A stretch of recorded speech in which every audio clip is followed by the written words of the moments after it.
Salut les amis, bienvenue dans cette nouvelle vidéo.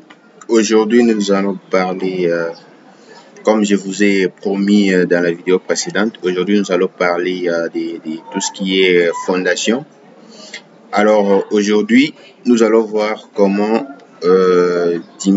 déterminer la semelle la plus chargée et puis comment la dimensionner tout simplement. Alors, avant de commencer, je vous invite d'abord, ceux qui ne se sont pas encore abonnés à ma page, de le faire. Ça nous aide énormément. Je vous en prie, abonnez-vous pour ne pas rater nos prochaines vidéos et activez également la cloche de notification. Et puis, likez la vidéo également. Alors, aujourd'hui, comme je viens de vous le dire, nous allons voir comment déterminer et dimensionner la semelle la plus chargée. Voilà. C'est ça le sujet de cette vidéo. Alors, sans plus tarder, nous allons commencer. Alors, étant là, on est toujours avec les mêmes projets, hein, comme vous pouvez le constater. Alors, ici, pendant que nous modélisions notre bâtiment, alors on a pris en compte directement la hauteur de la fouille de nos semelles, parce qu'on avait supposé que c'était à 3 mètres. Voilà. C'était à 3 mètres. Donc, notre fondation, notre semelle, la partie inférieure de notre semelle sera à 3 mètres du niveau des rez-de-chaussée. Alors, pour déterminer la semelle la plus chargée, qu'est-ce que nous allons faire? Comme on l'a fait précédemment, c'est pas compliqué, parce que la charge qui vient sur au niveau de la semelle, au niveau de ces nœuds ici que vous voyez ici, voilà, nous allons déterminer quelles sont les charges qui viennent à ces niveaux, et puis nous allons déterminer quelle est la plus grande charge. Et puis, la semelle qui aura réussi la plus grande charge, ça sera cette semelle-là qui sera considérée comme la semelle la plus chargée. Alors, comme je vous l'ai dit, pour les cas des semelles, généralement, ce sont des charges concentrées. Et puis, ce sont des efforts normaux aussi. Ce sont des efforts normaux qui viennent par les biais des poteaux, qui viennent se concentrer sur nos semelles. Alors, pour ce faire, nous venons sur résultat. Bon, ici d'abord, on va régler les cas parce que nous travaillons en élu, aux états limites ultimes. Et puis, nous venons sur résultat, diagramme barre, comme je vous l'ai dit. Et puis, comme j'en ai beaucoup parlé sur la manière de savoir comment déterminer les efforts normaux ou cocher pour savoir que c'est l'effort normal d'une part. J'en ai longuement parlé dans mes vidéos précédentes. J'en ai vraiment parlé pendant un long moment. On a vraiment passé beaucoup de temps là-dessus. Alors, si vous avez des difficultés par rapport à ça, je vous invite à aller jeter un coup d'œil sur ma page. Vous verrez des vidéos consacrées uniquement à ça. Alors, ici, nous allons aller beaucoup plus vite. Nous venons sur FX. Comme je vous l'ai dit, FX, par rapport aux repères locaux de nos éléments, à savoir les éléments poteaux. FX symbolise cette direction-là, la direction parallèle à l'axe du poteau. Si vous venez ici au niveau des repères locaux, vous cliquez, vous aurez ça. On a notre poteau. Alors, les trucs en vert, c'est ça FX. Voilà.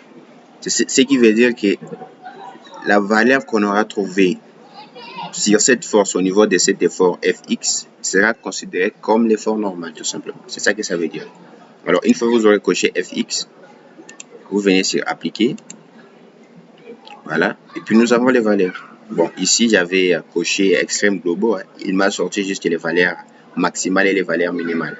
Comme on peut les voir tous, on a la valeur maximale au niveau de ce nœud ici. La valeur maximale est de 1347,39 kN. C'est l'effort qui arrive à ce nœud ici. Donc, on peut conclure que la semelle la plus chargée pour notre étude est bien cette semelle. Alors, les numéros du nœud, c'est les nœuds du set.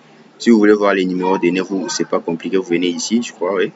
Non, ça doit être là. Non, symbole de la charge. Ici, numéro de barre, numéro de nœud. Si vous cliquez là-bas, voilà, on a les numéros de notre nœud, les nœuds du set. On a les numéros du nœud et les nœuds du set. Alors, on peut fermer ça. On connaît déjà les nœuds les plus chargés. On peut fermer, qui est puis fermé. Alors pour dimensionner, on va venir ici, voilà, introduire la valeur du nœud. Les numéros du nœud, pardon, les numéros du nœud les plus chargés, on a dit que c'était le nœud 17. Vous tapez 17, vous faites entrer. Vous verrez directement que le nœud est sélectionné. Voilà, il est sélectionné. C'est pas visible, mais il est sélectionné.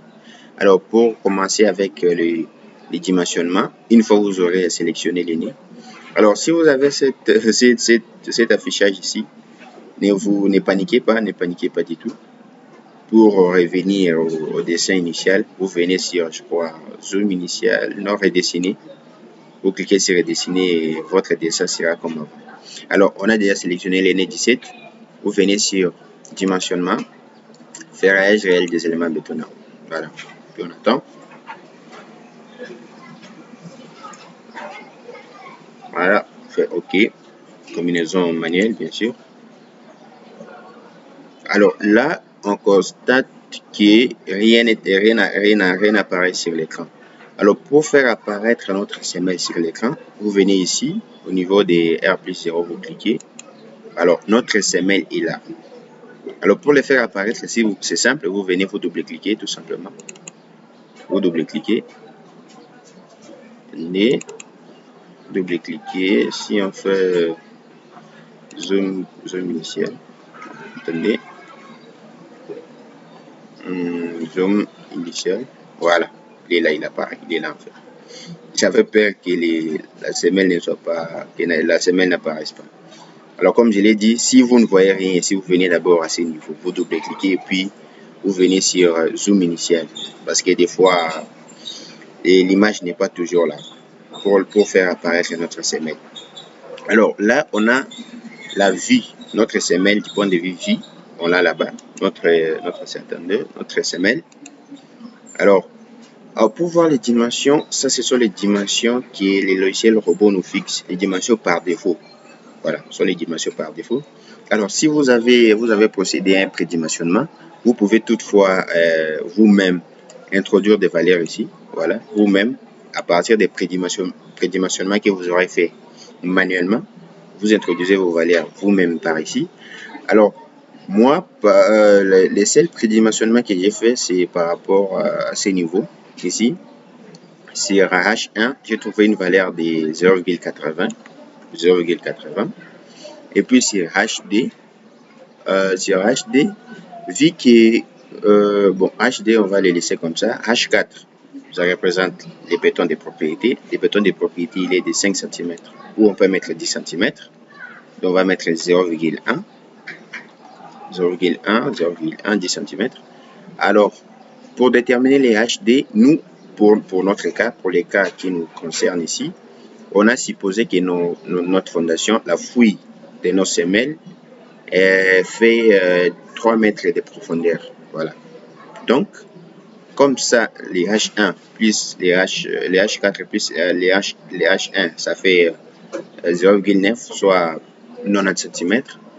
Toute la partie qui reste, comme vous le voyez ici sur la figure, ce sera les HD. Or, les HD, à partir d'ici jusqu'à la fin, on a 3 mètres. Donc, si vous faites 3 mètres moins 90 cm, ça vous laisse 2 mètres 10. Donc, les HD sera 2 mètres 10. Voilà. On peut fixer ces valeurs ici, HD et H1. Bon, la semelle, elle n'est pas excentrée. On ne va pas voir les cas des semelles excentrées aujourd'hui. Nous allons faire une vidéo uniquement sur les semelles excentrées, les semelles filantes et beaucoup d'autres choses. Voilà. Aujourd'hui, c'est une semelle centrée. Voilà. C'est une semelle centrée. Nous fixons les valeurs ici. Ici, au niveau des excentricités, nous ne mettons rien du tout. Et puis, au niveau des filles, bon, on peut venir au niveau des gros bétons pour voir. Bon, rien n'a changé ici. Au niveau des, on va décocher ça. Au niveau des filles, bon, on va laisser sous poteau. Notre semelle, elle est sous poteau. Et le poteau, il est en béton armé. Et la section du poteau, elle est de 30 cm x 50. On laisse comme ça. C'est ce qu'on avait. Voilà. On ne va rien changer. Et puis, au niveau de l'optimisation, bon, vu qu'on a des longueurs, vous vous souvenez qu'on a modélisé les longueurs. Nous allons supposer que les moments les moments repris par les long grains sont de 50% par exemple. Alors nous allons introduire ici 50% dans toutes les deux directions bien sûr. 50% de part et d'autre. Alors une fois que vous aurez fini, vous appliquez. Voilà, on fait appliquer et puis toutes les dimensions qu'on a mises sont là. Alors on peut venir sur qu'est-ce qu'on va faire ici. Bon, sur général c'est gros béton. Voilà, on va mettre les bétons des propriétés, je crois. Oui, on va mettre les bétons des propriétés. Oui, on active gros béton et vous venir sur gros béton ici. Voilà, gros béton. Nous on va mettre les débords égaux. Voilà, la valeur des débords qui est de D1. Voilà, ça sera on peut mettre 10 cm. Un mètre, pardon, ça fait 0,1 mètre. Voilà. Et puis la hauteur du débord, c'est de 0,1 aussi. 0,1 parce que c'est la hauteur du béton de propriété. Là, on fait appliquer. Voilà. Donc, on a notre béton de propriété qui déborde de 10 cm avec une épaisseur de 10 cm également. Voilà. Et puis, on fait appliquer et puis on peut fermer. On peut fermer, oui, on peut fermer. Voilà. On a ce complet ici. Alors maintenant, on peut paramétrer quelques parties. Il faut juste aller là où il y a, je crois, paramètres de l'étage. Tu vas au niveau des paramètres de l'étage. Paramètres de l'étage. Bon, ici on a, c'est une fixation préjudiciable. Le milieu, il est non agressif. On fait OK. Et puis, nous venons sur option de calcul. Voilà. Bon, il y aura des vérifications sur le fonctionnement. Moi, je vais mettre les coefficients de sécurité à 1,5 ou 1,3. N'exagérons pas. On va mettre ça à 1,3. Bon, on ne tient pas compte des dispositions. On ne va pas tenir compte de ça parce que nous, on n'a pas pris les cas les cas où il y avait la sismicité. Mais une fois qu'on aura fini l'étude statique dans notre structure, nous allons balayer l'étude dynamique où on va parler de la sismicité. Alors, pour ne pas rater toutes ces vidéos-là, je vous invite à vous abonner pour ne pas rater tous ces programmes. Alors, ici, on met 0,3. Ici, ce sont les arrobages. Au niveau des seins 1, on va laisser 3 cm. Puis CD, on peut également laisser 3 cm. 3 cm de part et d'autre. Et puis, au niveau des bétons, on va prendre les bétons 20. Les bétons 20. Voilà, le diamètre du granulats, le diamètre le plus grand de 25 mm. Voilà, acier longitudinal, on va prendre les HA400. Alors, on va utiliser les barres je crois, à partir des barres de 14, barres de 16, prenons les barres de 16, voilà. Acier transversal pour les étriers, nous allons prendre les barres de 6 et 8. Bon, en matière traditionnelle, on va seulement mettre les HA400, on va laisser comme ça. Gros béton, bon, pour les bétons de propriété aussi, il va utiliser ça. Voilà, on fait OK. Et puis nous venons sur disposition de ferraillage pour la semelle, pour les premiers lits. Ici, il nous propose les espacements. Bon, ici, on va laisser ça comme ça automatique. Le logiciel lui-même saura quoi faire pour espacer. Bon, au cas contraire, si vous avez déjà des espacements, vous pouvez toutefois les fixer. Voilà, c'est pas un problème. Mais moi, je préfère laisser ça comme ça. Au niveau des fils, bon, on va laisser ça. Voilà, ici, attente. Voilà pour les barres d'attente. Liaison avec poteau ou voile, oui. On va cocher là-bas. Et puis, à ces niveaux, voilà, ici, c'est 50. Vu qu'on a utilisé les diamètres 16, ici, ça sera, on aura les 50 x 16, ça fait 0,80. Comme la longueur de nos barres d'attente. Voilà, on va laisser ça comme ça. Et puis, on fait, au niveau des formes, on touche à rien. Gros béton. Voilà, gros béton. Bon, on touche à rien non plus, on fait OK. Et puis, la ligne des parties les plus importantes, aussi au niveau de définir charge. On connaît déjà la charge qui s'applique sur notre poteau. Voilà, si vous venez ici.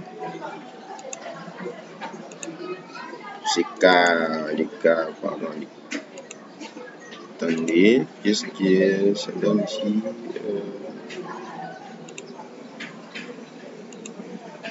Si on fait là et puis on fait ajouter, voilà, qu'est-ce qu'on aura? Voilà, voilà. Et les charges qui sont appliquées au niveau à ces niveaux ici. Voilà, on a toutes nos charges à ces niveaux. L'effort normal de 1347 kN. Et puis on a aussi les moments, vu que il y a un accassement, il y a toujours un moment d'accassement. Voilà les moments qui sont là. Donc notre semestre sera dimensionné à flexion composée parce qu'il y a une compression. Et puis il y a un moment, donc ça nous donne une flexion. Voilà, et puis on peut fermer. Ça ne nous intéresse pas vraiment. À ce niveau ici, pour définir les sols. Alors pour définir les sols, bon, vous voyez déjà, il s'est déjà mis à 3 mètres. Ça, c'est le niveau 0, 0, le niveau du sol. Et puis, le niveau bas de notre fondation est à 3 mètres, comme on l'a fait. Alors, il y a des manières de dimensionner, de paramétrer les sols. Soit vous le faites ici. Ça, c'est pour les gens qui ont fait, comment dire, l'étude des sols au niveau des laboratoires. Vous avez prélevé les différentes couches qui constituent les sols sur lesquels vous voulez construire les bâtiments. Alors, à chaque ici, comme ici par exemple, sont les couches. Bon, ici vous pouvez définir les couches. Vous pouvez dire non, la couche numéro 1, c'est une couche en argile et limofer. Cette couche a une épaisseur de autant de centimètres. Cette couche, son poids volumique est de autant. Donc, vous donnez tous les détails ici. Vous définissez les deuxièmes couches également ici. Vous choisissez, vous donnez toutes toutes les propriétés. Voilà. Vous pouvez les faire ici. Mais moi, je préfère ne pas le faire là-bas. Parce que nous, pour notre cas, pour le cas pratique. Nous allons directement nous allons venir ici sur options géotechniques. Alors, à partir d'ici, bon, il y aura une vérification sur les glissements. Les coefficients de sécurité, on va les prendre à 1,3. Pour les renversements également, 1,3. Et puis au niveau des contraintes, c'est ici où nous allons définir la valeur de notre contrainte. Alors, notre contrainte, la contrainte admissible de ce sol-là est de 0,2 mégapascal. Je crois que c'est, attendez un peu. Voilà, la contrainte admissible est de 0,3. Or, ici, on a la contrainte ultime. Or, pour trouver la contrainte ultime admissible est égale à la contrainte ultime divisée par 3. Voilà. Or, nous, pour notre cas, la contrainte admissible est de 0,3. Si on veut trouver la contrainte ultime, ça sera de 0,3 multiplié par 3. Donc, ça sera de 0,9. La contrainte ultime pour nous. À cette profondeur-là, on a une contrainte de 0,9 mégapascal. Alors, on fait OK. Et puis, nous allons lancer les calculs. Oui, je crois que tout a été dit. Alors, on va lancer les calculs pour voir si... bon, je préfère... on peut revenir encore sur définir les dimensions ici, au niveau des générales. Je crois que ici, je peux mettre 2 mètres 50 par exemple. Voilà. Et puis là, je laisse 2 mètres comme ça. Et puis, je fais appliquer et fermer. Bon, maintenant, on peut lancer les calculs. Voilà, calculer. Voilà. Le calcul a été fait. Voilà, le calcul a été fait. Bon, pour voir les résultats, sur les résultats SML, on peut voir ici la distribution des contraintes à ce niveau. Voilà. Et puis, on peut SML ferraillage, oui, ce qui nous intéresse également. Alors, ici, on peut voir que le logiciel robot a utilisé le barre de 6. Et puis, ici, on peut fermer ça également. Ici, alors, on peut zoomer comme ça. Si on vient à ce niveau, on a ça. Voilà, les barres de 16. Vous pouvez les voir ici, les barres de 16. Le ferraillage, ici, c'est au niveau de la coupe. On a coupé pour nous montrer ce qu'on a. Voilà. Alors, si vous voulez, vous pouvez mettre les crochets. Il suffit juste d'aller sur disposition ferraillage. À ce niveau, attendez, au niveau des formes, je crois, oui, formes. Et puis, vous décochez ici, vous cochez ici, puis vous définissez la valeur de vos crochets. Par exemple, je peux mettre je dirais, des crochets alors de combien, des 80 ou des 70. Des 70 par exemple. Et puis ici, je vais prendre des 90 degrés, voilà, vers les hauts. 90 degrés. On va voir ce que ça va donner. On fait OK. On va recalculer. Voilà ce que je voulais. Voilà ce que je voulais. Bon, ici, c'est pas beau à voir ici vers les hauts. Pas beau à voir ici. Alors, on revient encore là. On revient encore là. Alors, pour les barres transversales, je crois, décocher là-bas par exemple. Si on va décocher ici. Voilà. Ici, on va définir 70 cm. On va voir un peu. Voilà. Si on relance les calculs, on aura quoi? Là, c'est toujours pareil. Bon, on va l'enlever tout simplement. On va décocher. On va recocher ici. On va mettre 135. Également là, 135. On va faire OK. Puis calculer. Voilà ce qu'on a. Voilà, on peut aller voir sur le plan de ferrage. Voilà, ici c'est la note de calcul. La note de calcul, on voit que toutes les dimensions, les nombres qu'on a utilisés, les dimensions qu'on a mises, on peut encore voir quoi comme détail ici. Il y a un truc que je cherche. Alors, voilà, comme je vous ai dit, la contrainte du sol était de 0,30 mégapascal. Qu'est-ce qu'il y a? Voilà, tout est là. Contrainte de calcul. Bon, toutes les vérifications ont été faites. Vérification au glissement, au renversement et au soulèvement, tout a été bon, comme vous pouvez le voir ici. Mais on constate que, voilà, ici comme ici par exemple, les coefficients, il est strictement supérieur à 1,3. Oui, il est vraiment supérieur. Alors, ici on peut revenir pour optimiser, voilà, à ces niveaux. On peut venir optimiser, voilà, ou tout comme on peut laisser comme ça, voilà, parce qu'on a vraiment une grande sécurité. Bon, si pour ce genre de cas, si vous faites votre fondation à 2 mètres, je crois que ça ira aussi. Parce qu'à 3 mètres, on a une résistance assez élevée. C'est pour cela que vous voyez des coefficients assez élevés par rapport aux coefficients de sécurité qu'on a mis. Alors, si on vient sur plan d'exécution, voilà, on a notre plan d'exécution qui est là. Voilà, notre plan d'exécution. Voilà. Ici, on a le béton de propriété qui est de 10 cm. Voilà. Et puis 80 cm de notre semelle. Et puis, on a l'amorce poteau qui est là de 2,10 mètres. 10 mètres, oui. 2,10 mètres, pardon. Qui est assez long, l'amorce poteau qu'on a. Et puis, on a des pages. Voilà. Et ça également. Ce sont les coupes.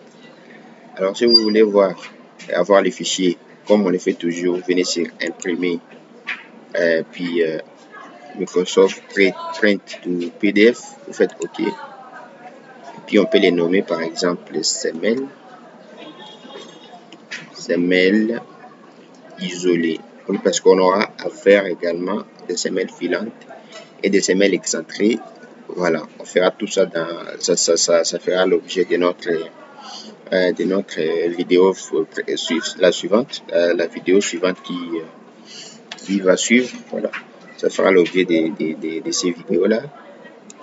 Alors, je crois que tout a été dit et je vous invite encore une fois de plus de vous abonner à ma page et d'activer également la cloche de notification pour ne pas rater nos prochaines vidéos. Alors, il y a un truc que je dois vérifier. On était où? C'était ce nez-là. Oui, c'était ça.